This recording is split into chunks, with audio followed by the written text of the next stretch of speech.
baseball food, pizza, wings, and beer. You know, you can bring your kids in, you know, they can play pool or play the video games, or they can sit with you and watch TV too, because you got TVs in every dining room. It's such a place that you can come in with your family and sit down. And again, it's family oriented because it's family owned. When you walk in here, it's like a TV show, Cheers. Everybody knows your name. And you can expect that from in here because everybody knows everybody else.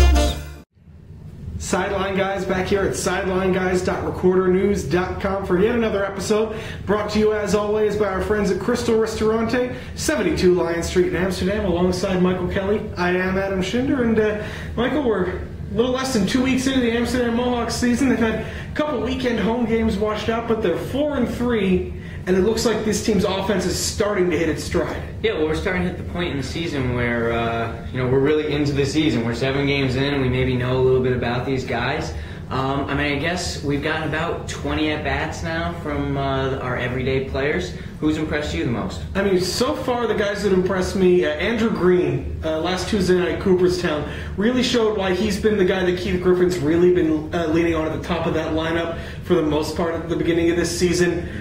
Good left-handed power for a guy who hit at the top of the lineup, hit a long home run to right field, and then did all the little things. Did some real nice work on the base paths, stole a base, scored on a wild pitch. He seemed to be someone that's really, after some early struggles the first couple of games, has found his groove. And he's one of those guys, too, where, like we said, we're 7 games into the season, we got an idea, but he's hitting like 250 right now, and you shouldn't even look at that number, because it's been 20 at-bats, he had a couple bad games to start, and he's going to be somebody who's going to hit for this team, maybe around the 300 mark, something like that. Mm-hmm.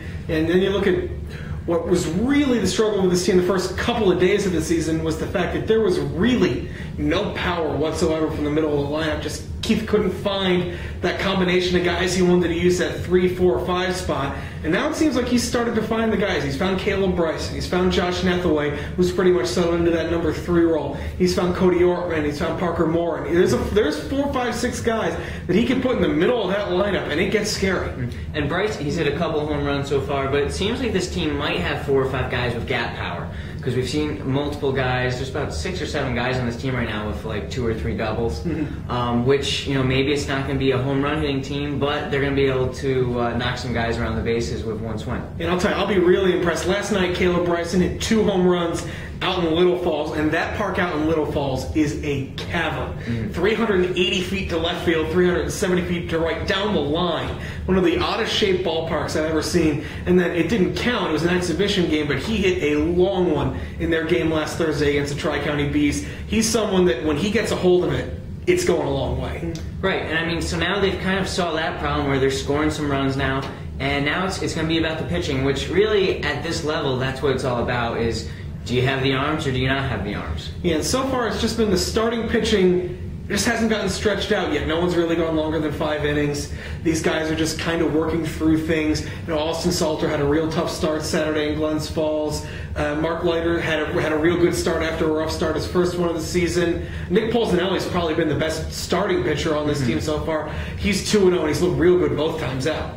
Right, and they're just this week, they're just getting into their 5-man rotation. Dykstra will take the ball on Friday to kind of round that out. So still, they're really early on, and they're almost like sitting ducks right now because they don't know anything about any of these hitters.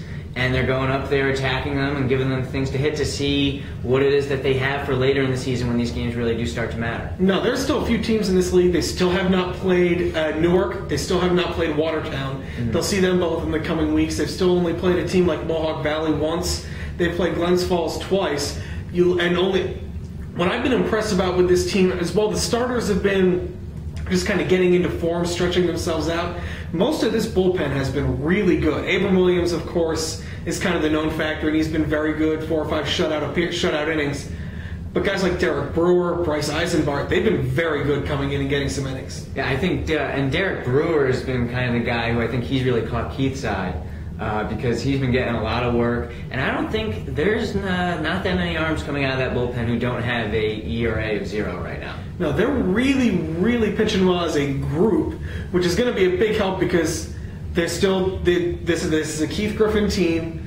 They don't stretch out pitchers much more than 6 innings, really, for most of the season. You're not going to see 2 or 3 starts that go longer than 6 or 7 innings from this group by the time the season ends.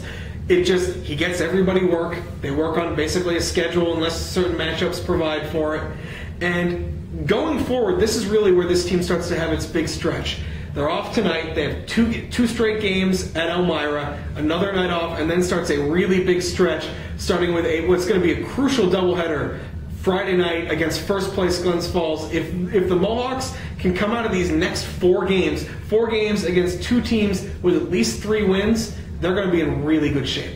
I mean, we'll talk about this more later in the week, but that Friday doubleheader, it's tough to say that it's a big game, it's a showdown this early in the season, but right now I think they're a game or two behind Glens Falls. You get 2 that night. That's a big day for this team. Yeah, game and a half behind Glens Falls, and Glens Falls has already won both meetings with the Mohawks up at East Field. This has been the rivalry in the East Division of the NYCBL, now the PGCBL. They're going to be looking really. Keith Griffin and John Mayotte are two kind of wily guys who know each other very well. The Mohawks really need to take charge of that because those are going to be the 2 best teams in this division as they head through the season. Right, and like we said, these have been the 2 best teams in this East Division going back to the NYCBL the past couple of years, but Amsterdam always beats them.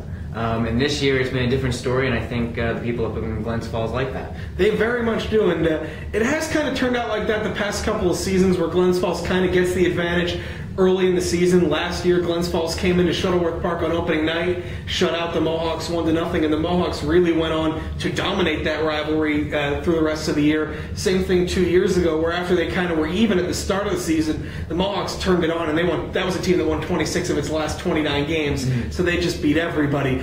Don't know if this year's Mohawks team will be like that one. We'll see, as there's still a good 41 games to go in the NYCBL regular season, so we'll have plenty more over the next 6 weeks. Until then, for Michael, I'm Adam, and we'll see you next time at SidelineGuys.RecorderNews.com.